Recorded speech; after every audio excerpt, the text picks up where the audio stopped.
হাত দিচ্ছেন কেন? ভাই কে আসেন, এদিকে আসে বাজান।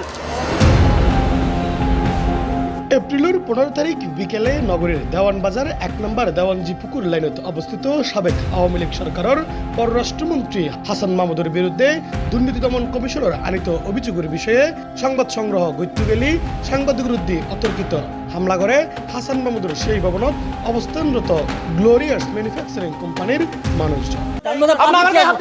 এই সময় তারার হামলায় C+ টিভির সংবাদকর্মী হোসাইন আব্বাস ও ফটো সাংবাদিক মোহাম্মদ শরীফ আহত।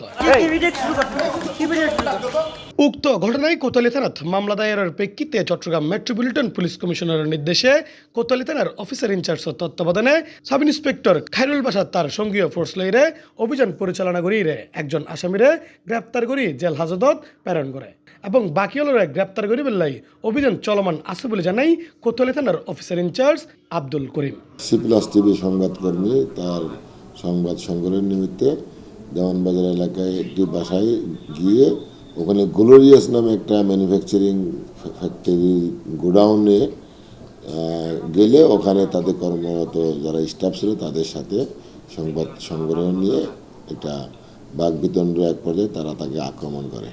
এই ঘটনায় আমরা কোতোয়ালি থানায় একটা নিয়মিত মামলা রুজু করেছি। এই মামলায় একজন আসামিকে গ্রেপ্তার করা হয়েছে সিসি ফুটেজ দিয়ে তাকে শনাক্তপূর্বক এবং এজার নামীয় সহ অন্যান্য আসামিদের গ্রেপ্তার প্রক্রিয়া অব্যাহত আছে।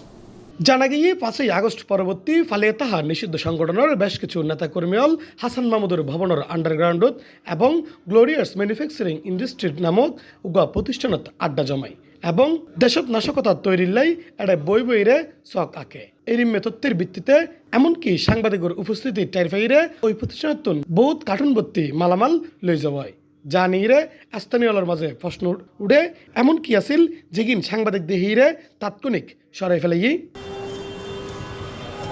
C+ টিভির অনুসন্ধানে আরও জানা যায় বিদেশের বিভিন্ন জায়গাতুন ইলেকট্রনিক সামগ্রী বিভিন্ন পার্টস এবং glorious manufacturing industry TV remote চুলদারি হাডার মেশিন সহ বিভিন্ন ইলেকট্রনিক পণ্য তৈরি করে বিভিন্ন নামে বেনামে বিক্রি করে প্রতিষ্ঠান।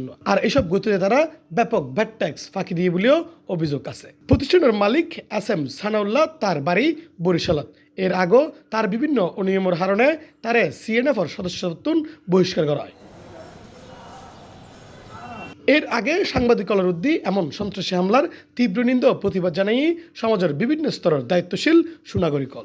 এই ঘটনার কেন্দ্র করে সামাজিক যোগাযোগ মাধ্যমত বিভিন্ন উস্কানিমূলক প্রচার প্রচারণা করে এর কিছু কুচক্রী মহল। তবে সাধারণ মানুষের প্রশ্ন, সাংবাদিক বিরুদ্ধে এরিমে হামলার ঘটনায় কারো কোনো ইন্ধন কিংবা সংশ্লিষ্টতা আছে কিনা তা খতিয়ে দেখার। C+ TV, Chittagong.